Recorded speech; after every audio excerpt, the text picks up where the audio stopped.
ಡೋಡು ತುಳಸಿ ಅಕ್ಕ ಬಂದ್ರು. ತುಳಸಿ ಅಕ್ಕ 7:30ಕ್ಕೆ ಕಳಿಸಿದ್ರು ಗೊತ್ತಾ. ಎಲ್ಲರೂ ಬರೀ ಪಿಕ್ಕಿಂಗ್ ಅಂತಂದ್ರು, ಒಬ್ರು ಬರ್ದೇ ಹೋದ್ರು ಅವರು. ನಾನು ಯಾಕೆ ಗೊತ್ತಾ ಜಗ್ಗು ಕರ್ನಾಟಕಕ್ಕೆ ಬಂದ್ಬಿಡೋದು. ನಮಗೂ ಎಮರ್ಜೆನ್ಸಿ ಬೇಕು ಅಂತ ಹೆಲ್ಪ್ ಆಯ್ತಾರಲ್ಲ, ಅದನ್ನ ಉದ್ದೇಶಕ್ಕೆ ಈಗ ನಾನು ಸಡನ್ ಆಗಿ ಈಗ ಅಮ್ಮ ಕೇಳಲಿಲ್ಲ ಅಂದರೆ ಸುಮ್ಮನೆ ಅವನಿಗೂ ನೆಕ್ಸ್ಟ್ ಟೈಮು ಕರೆದಿರೋದು. ಆಮೇಲೆ ಇದೆಯಾ ಬ್ರೋ ಅಂದರೆ ಬ್ರೋ ಬೇಡ ನೀನು ಅವ್ನು ಸ್ವಲ್ಪ ಹೊತ್ತು ಮಾಡಿಕೊಟ್ಬಿಟ್ಟು ಆಮೇಲೆ ಅಯ್ಯೋ ಇರಯ್ಯ ನಮ್ಮ ಎಲ್ಲಿಗೊಂದು ಫೋನ್ ಮಾಡ್ಬಿಟ್ಟು ಬರ್ತೀನಿ ಅಂದ್ಬಿಟ್ಟು ಬಂದೆ.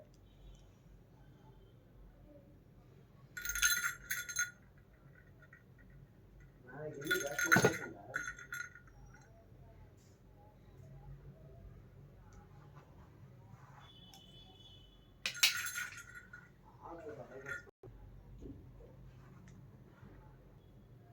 ಕೇಳ್ಕೊಂಡು ಹೋಗ್ಬಿಡು, ತಲೆಗೆ ಇಡ್ಸ್ಕೊಬೇಡ. ನಿನಗೆ ಗೊತ್ತಾಗುತ್ತಲ್ಲ ಜಾಸ್ತಿ ಆಯ್ತು ಅಂತ ಸೊ ಹೊರ್ಟೋಗ್ಬಿಡು.